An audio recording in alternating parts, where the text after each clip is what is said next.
할렐루야.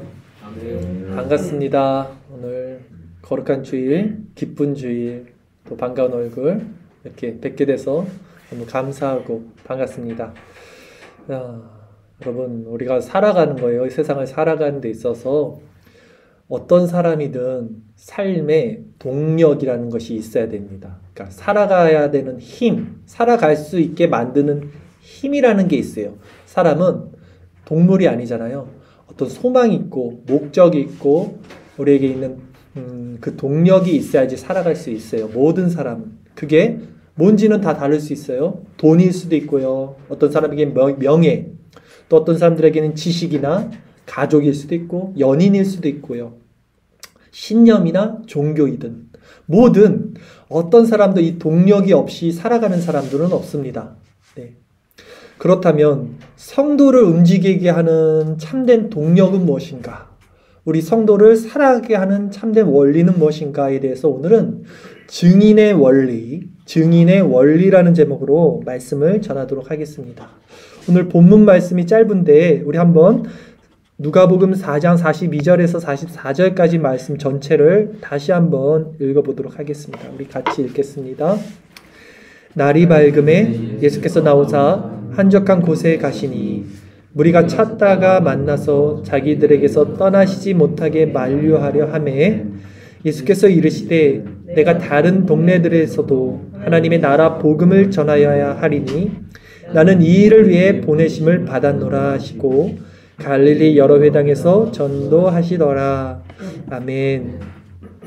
배경을 말씀드리면요. 안식일이 지난 다음 날 새벽 아침입니다. 지금은 예수님께서 예수님을 따르는 많은 무리들, 병 고쳐달라는 무리들이 있었죠. 그 무리들을 피해서 한적한 곳에 가셨어요. 지금 새벽에. 근데 이 한적한 곳에 왜 가셨을까 했을 때 오늘 본문과 동일한 사건을 평행 구조로 말하고 있는 마가복음에서 보면 정확히 알 수 있는데요. 주일 설교 말씀 구절 마가복음 1장 35절 말씀입니다. 우리 같이 읽겠습니다. 새벽 아직도 밝기 전에 예수께서 일어나 나가 한적한 곳으로 가사 거기서 기도하시더니 라고 본문의 같은 사건을 기록한 마가복음에서 말하고 있죠. 자, 예수님이 새벽에 왜 한적한 곳에 가셨다고 했죠? 지금 우리 금방 읽었잖아요. 왜 가셨어요? 기도하시더니 한적한 곳에 가서 거기서 기도하러 갔습니다. 새벽에. 전날 저녁에 많은 병자들을 지금 고치셨어요. 일일이 머리 위에 두 손으로 안수하셨다는 거 기억하시죠? 상당히 피곤하셨을 거예요. 그런데도 다음날 아침 일찍이 조용히 혼자 한적한 곳에서 하루를 시작하셨어요. 왜? 기도하시려고. 그래서 사실 기도는 육신에 피곤할지 몰라도 우리 영혼에 참된 쉼을 갖는 시간입니다. 네. 동의하시나요? 아멘. 네. 그런데 그때 무리들이 찾아와요. 예수님이 한적한 곳에서 이제 기도로 충전을 하시고 하나님의 뜻을 또 구하고 있을 그때에 무리들이 찾아서 이제 자신들을 왜 떠나냐고, 떠나지 말라고 만류하고 예수님을 붙잡습니다. 그때 예수님께서 어떻게 말씀하셨냐면 나의 사명은 하나님 나라 복음을 전하는 것이야. 내가 여기만 있을 수 없다. 다른 동네로 가서 거기서도 하나님 나라의 복음을 전해야 된다라고 하시고 떠나신 거예요. 이게 오늘 본문 말씀입니다. 오늘 본문을 통해서 우리는 예수님께서 자신의 사명이 무엇인지를 분명히 알고 계셨다는 것을 알고 있어요. 예수님의 사명이 무엇인지를 분명히 예수님은 알고 있었고 그 사명을 위해서 살아가셨다는 분임을 알 수 있습니다. 우리 본문 누가복음 4장 43절을 다시 한번 볼게요. 누가복음 4장 43절 한 절 말씀만 다시 읽겠습니다. 예수께서 이르시되 내가 다른 동네들에서도 하나님의 나라 복음을 전하여야 하리니 나는 이 일을 위해 보내심을 받았노라 하시고 아멘. 분명히 예수님이 자신의 사명을 알고 있었어요. 예수님의 사명이 무엇입니까? 이 일을 위해서 보내심을 받았다는 이 일이 뭡니까? 하나님 나라 복음을 전파하는 것. 이것이 예수님의 분명한 사역이었죠. 또한 예수님은요, 이 사역을 3년 동안 계속 하시다가 마지막 승천하실 때에 이 사역의 계승을 제자들에게 이제 계승하죠. 바톤 터치를 합니다. 그 부분에 대해서도 한번 살펴볼까요? 주일설교 말씀 구절 마태복음 28장 16절에서 20절까지 말씀이 마태복음의 맨 마지막 구절이죠. 같이 읽겠습니다. 11 제자가 갈릴리에 가서 예수께서 지시하신 산에 이르러 예수를 배웁고 경배하나 아직도 의심하는 사람들이 있더라. 예수께서 나와 말씀하여 이르시되 하늘과 땅의 모든 권세를 내게 주셨으니 그러므로 너희는 가서 모든 민족을 제자로 삼아 아버지와 아들과 성령의 이름으로 세례를 베풀고 내가 너희에게 분부한 모든 것을 가르쳐 지키게 하라. 볼지어다 내가 세상 끝날까지 너희와 항상 함께 있으리라 하시니라. 아멘. 예수님의 사역은 하나님 나라의 복음 전파였고 마지막 승천하실 때 그 11 제자들을 불러서 다시 한번 이 말씀을 하셨습니다. 하나님 그렇다면 예수님이 지금 말씀하신 내가 너에게 분부한 모든 것을 가르쳐 지키게 하라. 이게 지상 명령이라고 하잖아요. 이 가르침을 우리가 어디서 살펴볼 수 있을까요? 이 가르침의 핵심이 무엇일까요? 지금 예수님이 어떻게 말씀하셨어요? 승천하시면서 내가 분부했던 11 제자들에게 말하는 거예요. 내가 분부했던 모든 것을 모든 민족으로 제자를 삼아서 세례를 베풀고 가르치라는 거예요. 그러면 예수님의 이 가르침에 가장 잘 나타나는 그 예수님의 사역 배경이 뭐냐면 산상수훈이 있었어요. 예수님이 처음으로 설교했던 게 산상수훈이고요. 그 설교가 가장 예수님 사역의 핵심입니다. 그래서 산상수훈에 나타난 예수님이 분부하신 그 가르치심의 핵심이 뭐냐면 하나님 나라였어요. 하나님 나라가 무엇인지 산상수훈을 통해서 우리가 살펴보면요. 하나님 나라는 뭐냐면 내적인 원리, 즉 우리 마음의 상태 안에 있는 것이 우리 본질임을 알 수 있어요. 즉 하나님의 나라는 죽어서 가는 어떤 물질적이고 공간적이고 시간적인 개념이 아니라 우리 마음 안에 하나님의 영광이 도래되는 내적인 상태가 본질입니다. 말이 참 어렵죠? 근데 이 말의 뜻을 깨우쳐줘야 돼요. 우리 심령으로.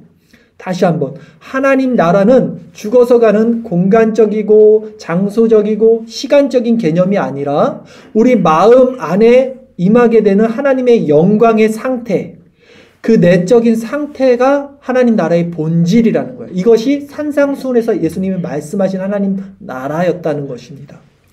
그래서 성경은 지금 이 마음의 상태에 대해서 이 마음의 상태가 하나님 나라의 본질이라고 산상수훈에서 말씀하셨는데 이것에 대해서 계속해서 사실 말씀을 하셨어요. 그래서 이것은 새로운 마음이다. 또 새로운 법이다. 라고도 말씀을 하셨고요. 이 새로운 마음은 세상에 있는 지혜자들이 받을 수 없는 것이다. 라고도 성경은 말씀을 하셨고요. 또 예수님은 나아가서 이 마음의 궁극적인 상태가 평안이거든요. 이 평안은 세상이 줄 수 없고 세상이 알 수도 없는 것이다. 라고 말씀하신 거예요. 이게 다 하나님 나라의 내적 원리를 말하는 거예요, 성경이. 그러니까 세상적으로는 절대 이것을 알 수 없어. 세상의 지혜로도 세상에서 있는 것으로는 알 수 없지만 분명히 이것이 있다라고 성경이 계속 새로운 법, 새로운 마음, 마음의 평안 이것을 말씀하고 있는데 요 구절들을 하나씩 살펴볼게요. 성경이 이것은 새로운 마음이야. 하나님 나라는. 그리고 마음에 새긴 하나님의 법이다 라고 하는 구절입니다. 에스겔 36장 26, 27절, 예레미야 31장 33절 2절 말씀인데요. 이 주일설교 말씀 구절로 함께 읽어보겠습니다. 또 새 영을 너희 속에 두고 새 마음을 너희에게 주되 너희 육신에서 굳은 마음을 제거하고 부드러운 마음을 줄 것이며 또 내 영을 너희 속에 두어 너희로 내 율례를 행하게 하리니 너희가 내 규례를 지켜 행할지라. 예레미야 31장 33절, 그러나 그날 후에 내가 이스라엘 집과 맺은 언약은 이러하니 곧 내가 나의 법을 그들의 속에 두며 그들의 마음에 기록하여 나는 그들의 하나님이 되고 그들은 내 백성이 될 것이라. 여호와의 말씀이니라.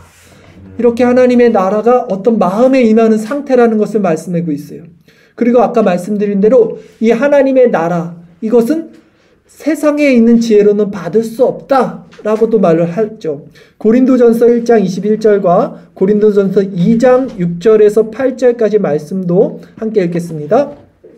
하나님의 지혜에 있어서는 이 세상이 자기 지혜로 하나님을 알지 못하므로 하나님께서 전도에 미련한 것으로 믿는 자들을 구원하시기를 기뻐하셨도다. 고린도전서 2장 6절에서 8절. 그러나 우리가 온전한 자들 중에서는 지혜를 말하노니 이는 이 세상의 지혜가 아니요 또 이 세상에서 없어질 통치자들의 지혜도 아니요 오직 은밀한 가운데 있는 하나님의 지혜를 말하는 것으로서 곧 감추어졌던 것인데 하나님이 우리의 영광을 위하여 만세전에 미리 정하신 것이라.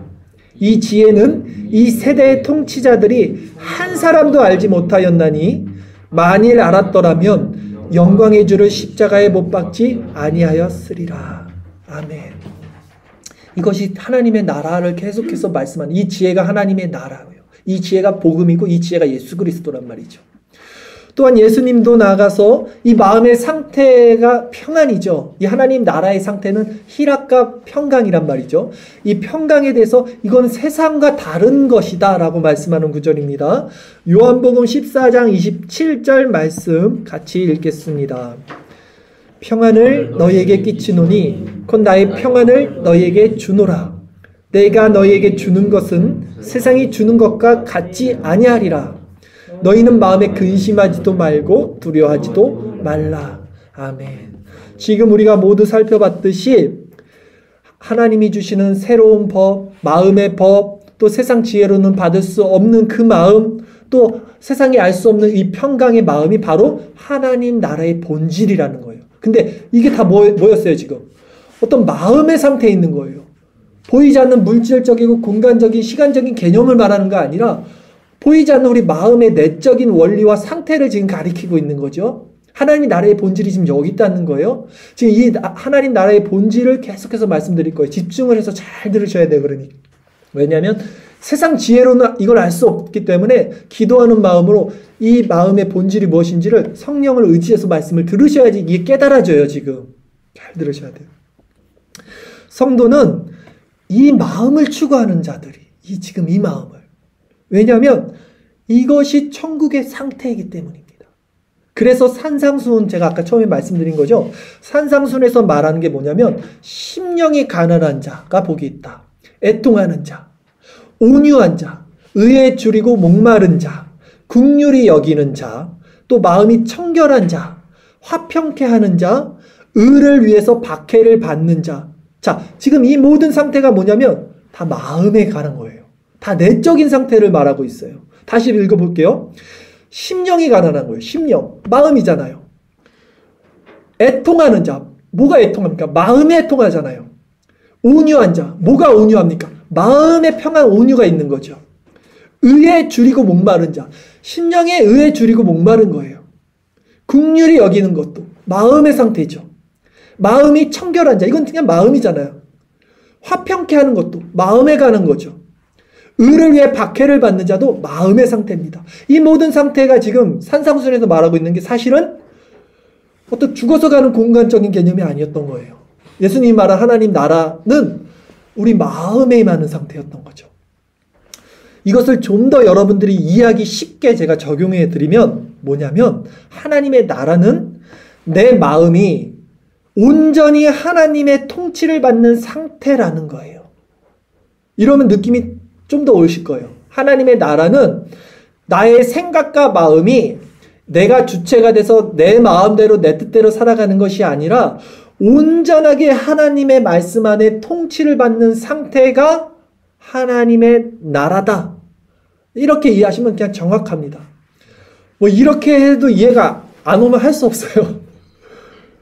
그래서 성경은요, 하나님의 나라를 정의할 때 먹는 것과 입는 것과 마시는 것, 이런 외적인 것이, 이런 물질적인 것이 아니다라고 말하고, 오히려 하나님의 나라는 의와 평강과 희락, 이거 다 마음이잖아요. 의와 평강과 희락, 이런 내적인 마음의 상태라고 하나님 나라를 성경이 정의를 딱 내립니다. 로마서 14장 17절 말씀, 주일 설교 말씀 구절 같이 보겠습니다. 읽겠습니다. 하나님의 나라는 없어요? 로마서 14장 17절? 아주 가장 중요한 말씀인데 제가 빼먹었네. 제가 읽어드릴게요. 잘 들어보세요. 하나님의 나라는 먹는 것과 마시는 것이 아니요 오직 성령 안에 있는 의와 평강과 희락이라. 이게 성경이 말하는 하나님 나라의 정의예요. 정확히 나오잖아요. 하나님의 나라는 먹는 것과 마시는 것, 육적인 것, 가시적인 것, 물질적인 것, 그거 아니라 오직 성령 안에 있는, 성령 안에 있다는 게 세상 지혜로는 알 수 없다는 거예요. 그쵸? 성령 안에 있는 의와 평강과 희락, 이 마음의 상태가 하나님의 나라다라고 성경이 계속해서 말씀하고 있는 거였죠. 자, 즉 정리하자면 하나님의 나라의 복음 전도는요. 지금 예수님이 이 복음, 하나님의 나라를 나는 복음을 전파하기 위한 것이 내 사명이다. 지금 이렇게 시작했다는 제가 이 하나님 나라의 복음 전도는 예수님의 가르침을 받은 제자들이 3년 반 동안 이제 받았습니다. 이 제자들이 그들의 내면 가운데 하나님의 통치하심을 이제 받고 누려야 돼요. 이 받고 누린 이 의와 평강과 희락, 이 내적 상태를 이제 전파하는 사역이라고 정의하면 되는 거예요. 이것이 하나님 나라의 복음 전파 사역의 뜻이다, 의미이다. 이것이 전도의 의미이다. 이렇게 말씀드리면 되는 거예요.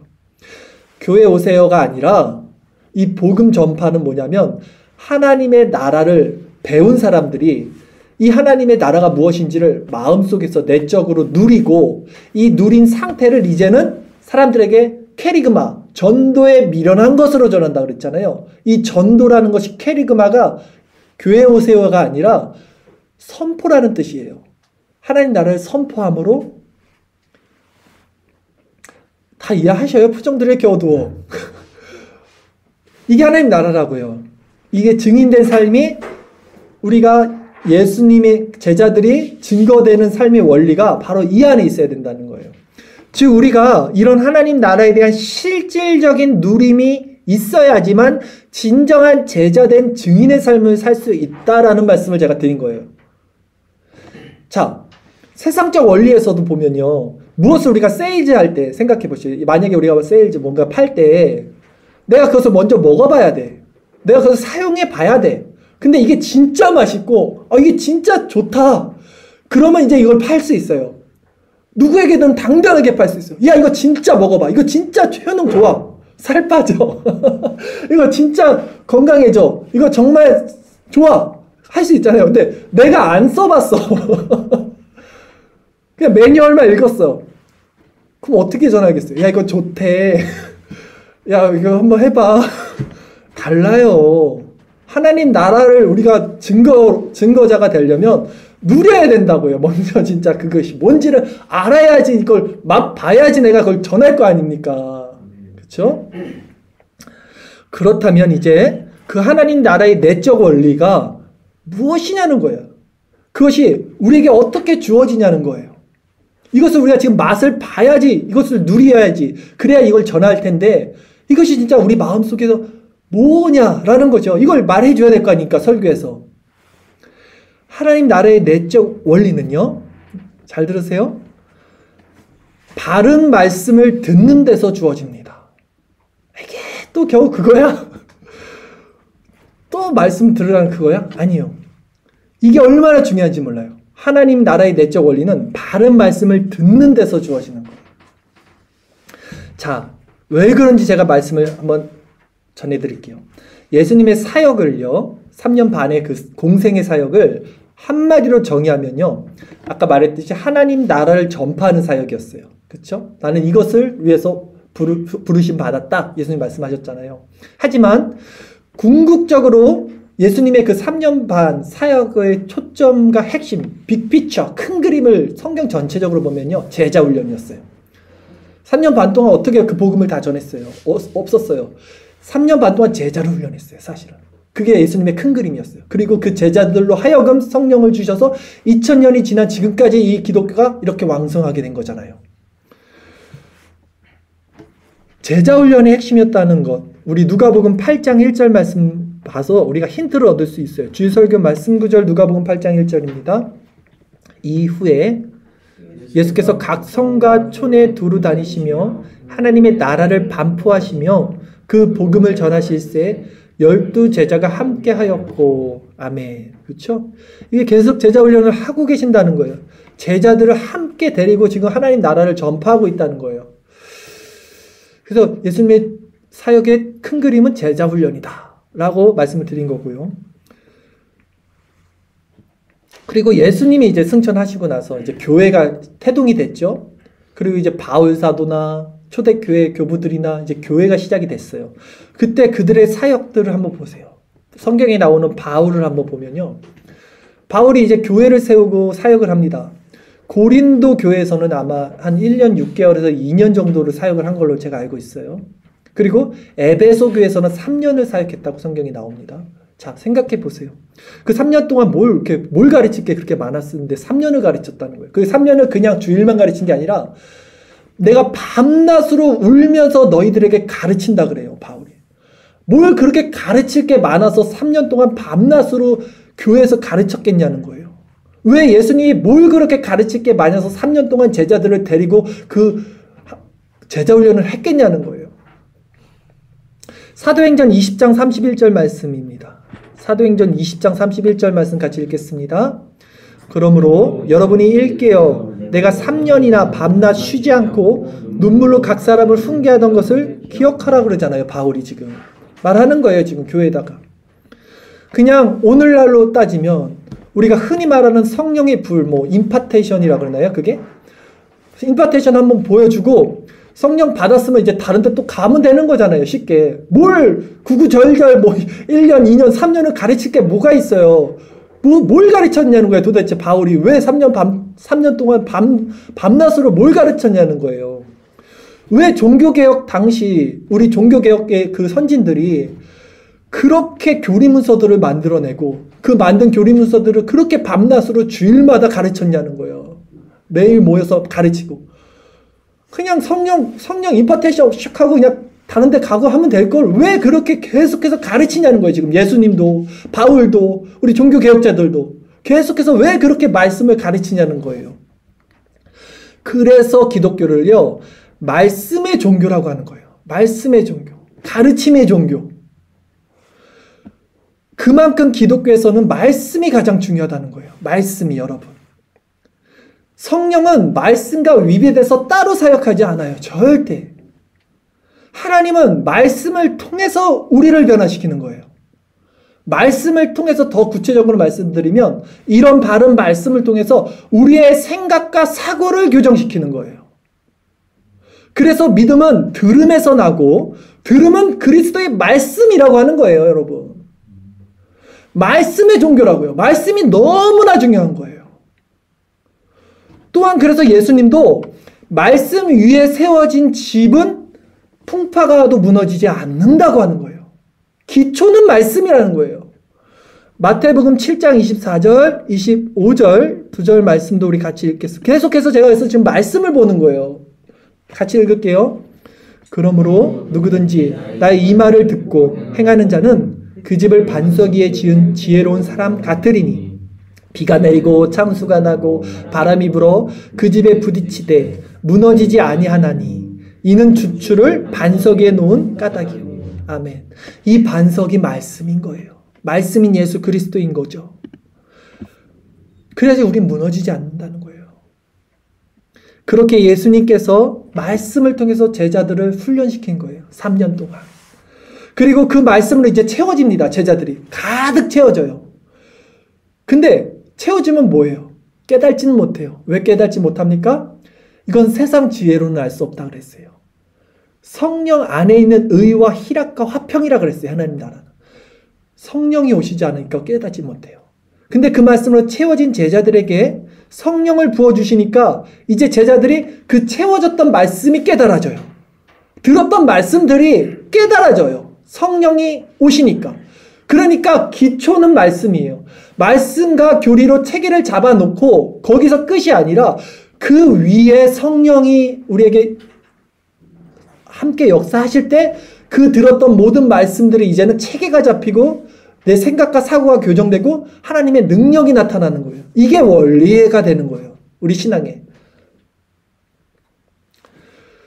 그렇게 예수님의 말씀으로 제자 훈련하시고 그 말씀으로 채워진 제자들 위해 성령을 부어주시니까 이제 제자들이 예수님의 들었던 말씀이 깨달아지면서 강력한 하나님 나라의 증인이 되었다는 거죠. 예수님이 그걸 말씀하셨죠. 요한복음 14장 26절 말씀입니다. 같이 읽겠습니다. 보혜사 곧 아버지께서 내 이름으로 보내실 성령 그가 너에게 모든 것을 가르치고 내가 너에게 말한 모든 것을 생각나게 하리라. 아멘. 그렇죠? 예수님이 가르쳤던 것, 예수님이 말했던 모든 그 분부했던 모든 것들을 성령이 이제 깨닫게 해줄 거야 라고 말씀하는 거예요.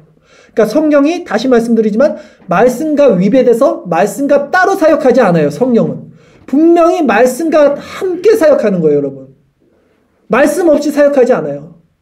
이상한 뻘짓하지 않아요. 성령이 혼자 말씀의 중심에서 말씀과 함께 사역하는 거 기억하셔야 돼요. 분명히. 그러니까 말씀이 기초고 말씀이 반석이고 말씀이 가장 중요한 거라는 거죠. 즉 바른 말씀 위에 성령이 역사하실 때 어떻게 됩니까? 이제 강력한 증인이 되는 거예요. 이렇듯 성령은 말씀 없이 홀로 사역하지 않으신다는 거죠. 그렇다면 이제 우리가 하나님 나라 증인이 되기 위해서 해야 할 일은 무엇입니까? 라고 그랬을 때 명확하죠. 말씀을 통해서 내 생각이 깨어지고 하나님의 나라를 바라볼 수 있는 바른 관점이 생기고 즉 이 관점이 교리라는 거예요. 교리가 그래서 중요한 거예요. 그 교리의 정립이 우리 안에 이제 장착이 되어야 되는 거예요. 그래서 말씀 공부, 이 교리가 필요한 거예요, 여러분. 그래서 종교개혁자들, 루터나 칼빈 모든 그런 사람들이 주일날 그렇게 교리를 가르치는 거예요. 지식이 아닙니다. 생각과 사고를 교정시키는 거예요. 말씀 안에서. 예수님은 분명히 내가 분부한 모든 것을 가르쳐 지키게 하라고 하셨는데 분부한 것을 가르치려면 그 분부한 것이 무엇인지 알아야 가르칠 거 아닙니까? 우리가. 그래서 교리와 말씀을 배워야 된다니까요. 이런 말씀을 듣지 않으면 뭘 가르치겠냐고요. 분부한 게 뭔지를 모르는데 산상수훈이 뭔지 그게 하나님의 나라가 어떤 원리로 들어대는지를 몰랐잖아요. 모르잖아요. 이런 말씀들을 우리가 배우지 않으면. 이렇듯 우리가 바른 이제 교리를 통해서 또 이런 말씀을 통해서 하나님 나라에 대한 바른 관점들을 이제 세워나갑니다. 이렇게 세우게 된다면 이제 이 말씀을 기준으로 하여 우리는 기도를 하는 거예요. 내 뜻, 내 소원 성취를 드리는 게 아니라 하나님의 말씀에 입각한 기도를 하나님께 드릴 때 그 성령의 은혜를 구하는 거예요. 그렇게. 이게 원리입니다. 이게. 신앙생활의 원리. 그래서 마틴 로이드 존스 목사가 이렇게 말을 합니다. 만일 여러분의 교리적 지식이 여러분을 위대한 기도의 사람으로 만들지 못한다면 여러분 자신을 다시 한번 점검해 봐야 할 것입니다. 개혁주의의 문제점 중에 하나가 이럴 수도 있어요. 말씀이 중요한 건 맞지만 너무 말씀만 다 채워놓고 이제는 기도하진 않아요. 그 위에. 말씀을 채우고 기도를 해야지 성령이 깨닫게 해준다고 예수님이 그랬잖아요. 근데 말씀을 채우는 건 맞아요. 그러나 그 위에 뭘 해야 돼요? 기도해야 돼요. 그래서 성령의 은혜를 받아야지 증인이 되는 거예요. 이게 올바른 원리와 균형이에요. 신앙생활에. 자, 정리하자면 우리는 진정한 하나님 나라의 복음 증거자가 돼야 돼요. 이게 명제입니다. 왜냐하면 그것이 예수님의 지상 명령이었고 제자된 자들의 의무이자 사명이었고 우리가 제자라면 당연히 그래서 그 복음 전도자가 우리가 돼야 되는 거고 또 궁극적으로 우리 자신에게만 비춰봐도 이 삶이 굉장히 행복한 삶인 게 맞아요. 왜냐하면 복음 전도자가 되려면 제가 원리가 뭐라 그랬습니까? 내가 그것을 누려야 된다 그랬죠. 맛을 봐야 된다 그랬죠. 이 하나님 나라의 내적 원리를 내가 누리는 게 얼마나 행복한 삶인데요. 결국. 그러니까 사실 이게 좋은 거예요. 예. 그러기에 우리가 하나님 나라 복음 증거자가 되기 위해서는 먼저는 우리 생각 가운데 교리 체계를 바르게 세워야 하고 다 동의하시죠? 둘째는 그 말씀을 근거로 기도를 해야 되고 동의하시죠? 그래서 성령의 충만한 은혜를 받아야 된다는 거예요. 여기까지. 말씀, 기도, 성령 충만. 말씀, 기도, 성령 충만. 이게 원리고 순서입니다. 이제 신앙생활을 어떻게 해야 되는지 감이 오십니까? 머릿속에서 정리가 딱 되셔야 돼요.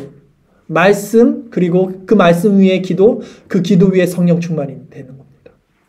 오늘날 교회는 이 사명을 위해 부름받은 자들이 교회인 거예요. 우리 나비교회는 이 사역, 이 증인된 제자, 이 증인된 복음 증거자의 사역을 계승해 나가기 위해서 존재하는 신앙 공동체인 거예요. 그러니까 이 원리를 알아야죠, 정확히. 그리고 누려야죠. 그리고 전파해야죠. 그러니까 교회에서 다른 뻘짓하면 안 된다고 저는 생각을 하는 거예요. 제가 정말 가슴 아픈 게 10년 넘게 사역을 하면서 왜 교회에서 음악 같은 걸 가르쳐요? 왜 교회에서 영어를 가르칩니까? 왜 교회에서 세상 문화를 가르치고 앉아 있어요? 저는 정말 이해할 수 없어요, 그런 것이. 그것은요, 여러분, 세상에게 줄 수 있는 거예요. 세상이 줄 수 있는 걸 왜 교회에서 가르쳐요? 교회는 세상이 줄 수 없는 것을 가르치는 게 교회예요. 세상이 알 수도 없는 거, 세상의 지혜로는 알 수 없고 줄 수도 없는 그 하나님 나라의 원리를, 목소리 너무 높여요? 말해주는 것이 교회예요. 화낸 거 아니에요. 근데 왜 세상이 줄 수 있는 그걸 가르치면서 그걸로 전도하려고 하냐고. 그 전도가 그게 아닌데, 하나님 나라의 원리를 가르치는 게 전도인데, 너무 안타까운 거예요, 저는요. 우리 교회는 그런 거 안 해요. 안 할 겁니다. 사람 여기 안 와도 돼요. 그런 거에서 사람 안 모여도 돼요. 그런 거 안 할 거예요. 그러니까 흥분 안 할게요. 그러니까 우리는 세상에서 받을 수 없는 거, 그러나 정말 세상이 필요한 것입니다. 그 복음, 그 구원과 하나님 나라를 전해야 되는 사람들인 거예요. 우리 교회는요, 여러분. 그러면 우리가 먼저 그걸 누려야 되는 거예요. 또. 그러니까 이런 관점에서 우리가 성경 공부하는 것은요, 뭡니까? 해도 되고 안 해도 되고입니까? 반드시 해야 되는 필수 조건입니까? 대답해 보세요. 반드시 해야 되는 제자의 조건인 거예요. 우리 지금 다 인정했잖아요. 말씀이 가장 중요한 기초가 돼야 된다고 했잖아요. 그것이 우리 생각과 마음을 교정하고 하나님의 뜻에, 그 말씀에 내가 전적으로 순종하는 상태가 하나님의 나라라고 제가 말씀드렸잖아요. 그러려면 기준이 있어야 되잖아요. 그 기준이 말씀이잖아요. 그리고 교리잖아요. 그것을 정립해 놓은 게. 그러면 그 말씀에 순종하기 위해서 배워야 될 거 아닙니까? 그것에 부합하지 않는데 겉사람의 소욕과 대적해서 말씀 안에서 성령의 소욕을 따라야 되죠. 그러니까 말씀 공부, 성경 공부는 해도 되고 안 해도 되고 주일만 지키면 되지, 이게 아니에요, 여러분. 절대 아닙니다.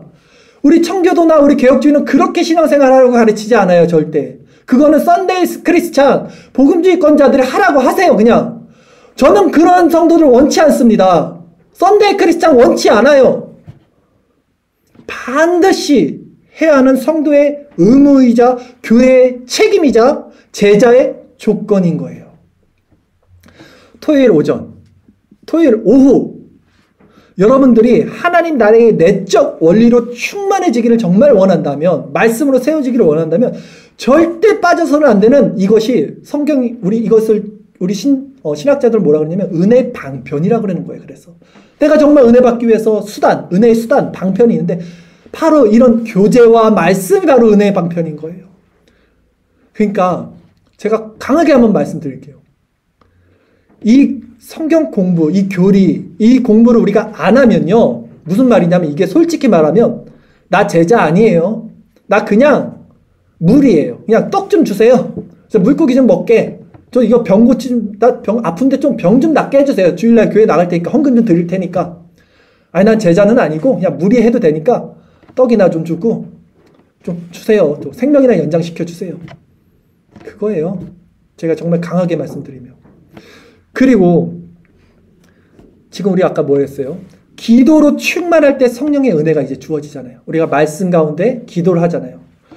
그 기도 충만할 때 성령의 은혜가 주어진다면 증인의 삶을 살아갈 수 있게 된다는 게 그 원리라면, 우리 금요 기도 집회 역시 모여도 되고 안 모여도 되는 것이 아니라 그리스도가 머리된 교회 공동체의 이거 의무이자 책임이라는 거예요. 제가 사람들이 다 착각하는 거예요. 이게 주일날만 교회 오면 된다고 생각해요. 그게 아니에요. 삶의 원리가. 제가 지금 율법적으로 무조건 오라는 게 아니라 이 원리를 알라는 거예요. 원리를. 아, 이제 무조건 가야 되는구나. 그게 아니라요. 이 원리를 알면 이 자원하는 심령으로 이렇게 가게 되지 않겠냐는 말을 드리는 거예요, 여러분. 모여서 함께 기도하고 모여서 함께 찬양 드리는 것이 얼마나 기쁨이 되지 않겠냐는 거예요. 아니, 도대체 여러분, 신앙생활을 다들 어떻게 하고 있는 거예요, 사람들이? 다 집에서 혼자 이불 덮고 기도합니까? 우리는 같은 시간을 씁니다. 우리가 교회 안에 모이지 않으면 그 시간은 다른 시간에 할애돼요, 분명히.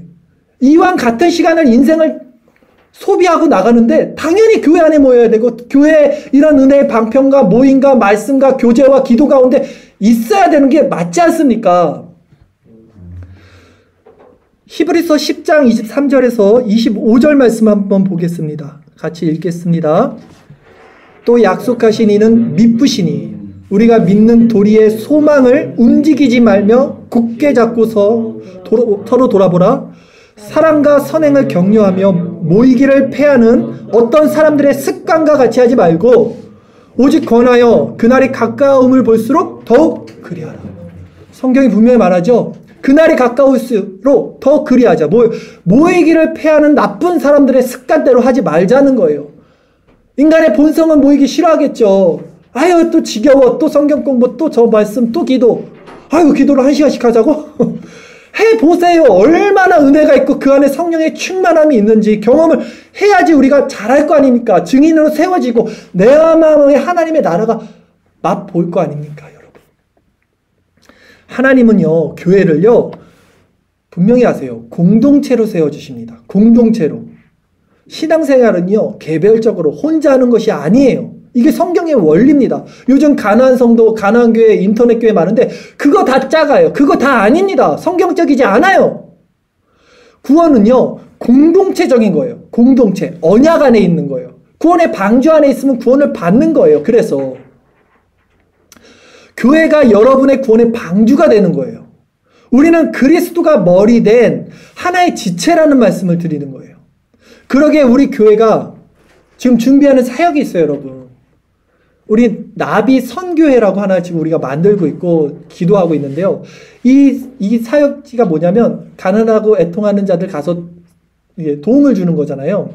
근데 이 전도 사역도 우리가 제가 지금 말씀드린 대로 바른 말씀 위에 그 기도 위에 성령의 충만함이 없이는요, 감당할 수 없어요, 이거. 그렇게 그거 없이는요, 그냥 허울 뿐인 외식하는 그냥 우리 많이 보는 그런 띠두르고 그냥 호객행위하는 똑같이 됩니다. 말씀과 기도 성령 능력 없이 무엇을 할 수 있겠냐는 거예요, 우리가. 그러니 우선은 모여서 해야지 여기서 힘을 얻어서 우리가 선교회든 하든 뭘 하든 할 거 아닙니까? 하나님은요, 자신의 교회를 통해서 우리에게 바른 말씀과 기도 그리고 성령의 은혜를 주시길 원하세요. 그 자녀들에게. 그리고 이제 우리를 하나님 나라의 복음 증거자로 세워주시고자 한다는 사실을, 그렇다면 여러분 이제 명심하시고 이제는 결단하셔야 됩니다. 여러분, 오늘 말씀을 제가 거꾸로 한번 말씀을 전해볼게요. 거꾸로 한번 정리를 해보면 어떤 말씀이냐면, 오늘 말씀이요, 우리가 전도하지 않는 이유는 뭡니까? 우리가 전도하지 않는 이유는 하나님의 나라의 내적 상태를 우리 내면에서 스스로 누리지 못하고 있기 때문이라는 거예요. 제가 오늘 전화 설교 거꾸로 해보면요, 내가 왜 전도하지 못해요, 지금? 내 마음에 그 상태를 못 누리니까, 맛보지 못하니까 이거 못 전하는 거예요. 그쵸? 또한, 우리가 하나님 나라의 내적인 상태를 그러면 왜 누리지 못합니까? 라고 했을 때는, 첫째는 말씀 공부에 전념하지 않기 때문이라는 거예요. 둘째는 그 말씀 위에 기도하지 않기 때문이라는 거예요. 그 기도에 성령의 충만함을 구하지 않기 때문이라는 거예요. 그런데, 이런 설교를 듣고도 여전히 자각되는 마음이 생기지 않는다면 여러분은 예수님의 양이 아닙니다. 왜냐하면 예수님은 분명히 내 양은 내 음성을 듣고 나를 따른다라고 말씀드렸어요. 지금 제가 전한 모든 말씀은 성경에 있는 것이지 제가 여러분들 독려하려고 만든 말은 아니잖아요. 예수님이 분명히 제자들에게 하신 말씀이고 그 원리에 대해서 하신 말씀이고 하나님의 나라가 무엇인지를 말씀하신 거잖아요. 저는 그렇게 생각해요. 예수님의 양은 분명히 이 말씀을 듣고 따를 거라고 저는 생각합니다. 네, 분명히 따를 거라고 생각해요. 우리 교회가 이 사명을 감당하기 위해 정말 부름받은 신앙 공동체가 되기 위해서는요, 이제 우리 인생을 허비하지 말고 낭비하지 말고 이 신앙생활, 이 교회 생활에 충실하게 살아가야 돼요. 오늘 말씀을 통해서 자신을 점검하시고요, 앞으로 교회에 있는 모든 모임, 특히 말씀 공부, 또 기도 모임, 이런 거 여러분 빠지지 말고 함께 모이기를 결단하세요. 의지가 중요합니다. 모든 것은 우선순위거든요. 사실 마음이에요. 이것도 사실. 그쵸? 이게 내 마음이라니까요. 지금 내 마음에서 이게 이걸 빠지지 말아야겠다는 마음이 들면 안 빠지게 돼요. 사람은 그걸 우선순위에 두면. 근데 내가 거기까지는 아직 아니고 그래서 내가 주일은 나오니까 그렇게 되는 거예요. 사람들이. 근데 그 마음의 원리, 그 생각의 동기가 어디서 오는지를 또 여러분 이 말씀을 두고 깨달아야 돼요. 정말 어떤 게 옳은 것인지를. 하나님께서는 분명히 그런 자들, 이 깨달음과 이 의지를 가지고 하나님의 뜻에 순종하는 제자들에게 세상이 알 수 없는 그 기쁨과 감격과 은혜와 그 전도의 능력과 마음의 평안을 채워주실 것입니다. 이제 말씀을 정리합니다. 궁극적으로 우리가 하나님 나라의 상태를 누리는 방법은요, 내 본성을 거스르는 겁니다. 결국 오늘 이런 말씀이 여러분들 거슬리는 거예요. 여러분들 본성을 지금 거슬리는 거예요. 이런 말씀이. 그러나 저는 거스르는 설교를 하는 겁니다. 한편 제 마음 같아서 이런 설교하는 게 너무 부담스럽죠. 내가 꼭 이렇게까지 하기 싫어요. 저도. 근데 내가 하나님께 좋게 하랴 사람에게 좋게 하랴. 네. 하나님 편에서 여러분 본성을 거스르는 말씀을 드리는 거예요. 내 본성을 거슬려서 하나님께 순종하는 마음의 상태가 하나님 나라라는 것을 기억하십시오. 그럴 때 우리 마음이 진짜 그 내적 임재, 천국의 상태가 될 것입니다. 순종할 때, 그럴 때 하나님 나라의 내적 원리가 더욱 풍성하게 자라게 됩니다. 그럴 때 우리는 자원하는 심령으로 그리스도의 참된 제자이자 복음의 증거자로서 아름다운 교회가 됩니다. 저는 우리 라비교회가 이런 예수님이 분부하신 모든 것을 따르고 지키고 나가 가르치고 전파하는 하나님의 나라의 참되고 아름다운 증인된 교회가 되기를 소망합니다. 기도드리겠습니다.